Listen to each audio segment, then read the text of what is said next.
Kedua, kita sudah beranjak hampir 15 tahun Aceh ini dalam proses konteks damai Pak Sekda, di mana Aceh diberi kewenangan lebih oleh pemerintah pusat, baik itu dengan rangkuman Undang-Undang Nomor 11 Tahun 2006, begitu juga dengan Undang-Undang 44 Tahun 1999, kita diberi kewenangan kenegaraan keistimewaan di Aceh.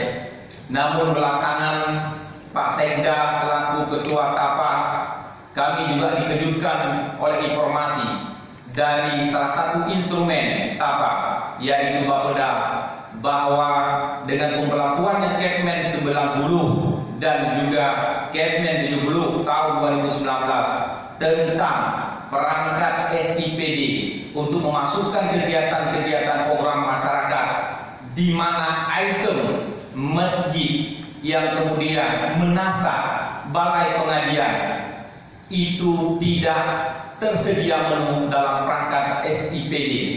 Kemudian rumah duafa juga terancam. Namun kalau sudah masuk RPJM, maka ini dimasukkan dalam item PSU dan bisa ditampung untuk sementara.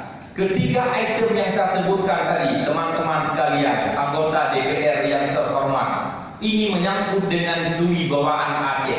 Pelaksanaan syariat Islam di Aceh sudah diatur sejauh mungkin, baik dengan Undang-Undang 44 maupun dengan Undang-Undang 11 tahun 2006. Jika kita melaksanakan instruksi Permendagri 90 dan 70 ini Pak Sekda, artinya Aceh menampar muka sendiri dan undang-undang yang sudah diberikan malah kita laksanakan. Saya mengajak kita semua dalam forum terhormat ini untuk melawan setiap kebijakan peraturan pemerintah, baik itu Permendagri yang melanggar dengan undang-undang kekhususan dan keseluruhan Aceh.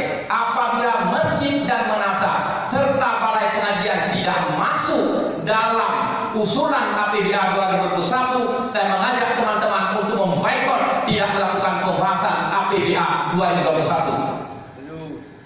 Jika setuju, jika kita setuju berjuang Pak Sekda, pimpinan DPR Aceh dan PLT Gubernur untuk sama-sama mendobrak agar Permendagri ini memberi keluangan terhadap usulan, baik itu masjid, manasa dan juga balai pengajian, sampai tampung dalam APBA 2021. Ketiga,